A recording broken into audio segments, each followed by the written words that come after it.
مدينة كاملة بتعيش في الضلمة معظم شهور السنة، سكانها لا بيشوفوا لا شمس ولا نور بيدخل بيوتهم، والناس هناك ما تعرفش كلمة شروق الشمس، لكن في الآخر اخترعوا فكرة غيرت حياتهم 180 درجة. يا ترى ايه حكاية المدينة دي؟ ويا ترى أهلها ليه بيكرهوا فصل الشتاء؟ ده اللي هنعرفه في حلقة النهاردة، خليكم معانا.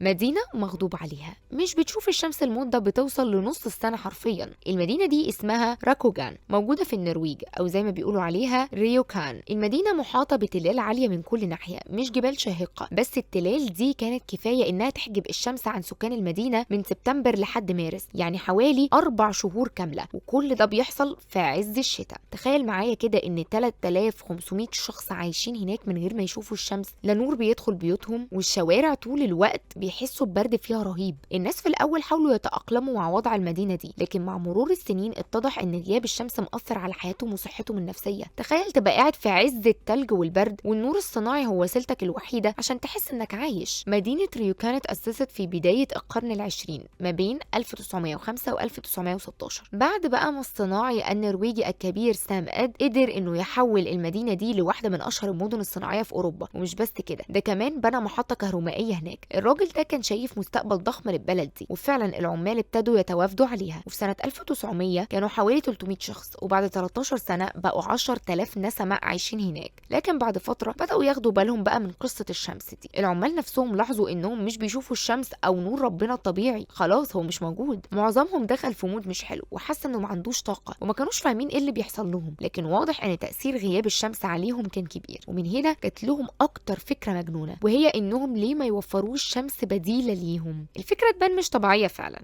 لكن حصلت، وبعد سنين طويلة قدروا انهم يحققوها، وجمعوا تبرعات وصلت ل 610,000 يورو، واشتروا 3 مرايات عملاقة مساحة كل واحدة 17 متر مربع. المرايا دي اتثبتت كده على التلال العالية المطلة على القرية، وكل فكرتها انها تعكس نور الشمس للمدينة، وده اللي حصل فعلا. والمرايات دي بقت بتعكس فعلا شعاع الشمس وبتنزله على ساحة المدينة الرئيسية. الموضوع يبان سهل، لكنه ما كانش بسيط ابدا. المرايا دي مثلا مربوطة بجهاز كمبيوتر بيتابع حركة الشمس لحظة بلحظة، بيخليها تفضل موجهة بشكل مضبوط علشان تعكس أشعتها مرتين في اليوم، وتدي للناس إحساس بالدفء والنور اللي اتحرموا منه سنين طويلة. ولو فاكر إن الشمس دي حاجة عادية فتبقى غلطان، وده لأنه نعمة كبيرة قوي. والعلماء أكدوا إن قلة الشمس في الشتاء هتزود هرمون الميلاتونين، وده بيأثر على إفراز هرمونات تانية زي الغدة الدرقية، وبيسبب كسل وقلة طاقة وكمان شراهة في الأكل. وعشان كده المرايات دي رجعت للناس طاقة الحياة نفسها. لكن رغم المجهود الكبير ده، فالموضوع ما عجبش كل اهالي المدينة. بعض السكان قالوا دي وسيلة تسويقية للسياحة مش اكتر، وان الفلوس دي كانت المفروض تروح للتعليم او الصحة. لكن من ناحية تانية ناس كتير خصوصا المهاجرين الجدد شافوا ان ده اختراع انقذهم وخلاهم يحبوا فصل الشتاء من تاني بعد ما كانوا بيتضايقوا منه وبيسبب لهم احباط. فقولوا لنا، سمعتوا عن مدينة ريوكان قبل كده؟ ويا ترى تقدروا تعيشوا في مكان من غير شمس؟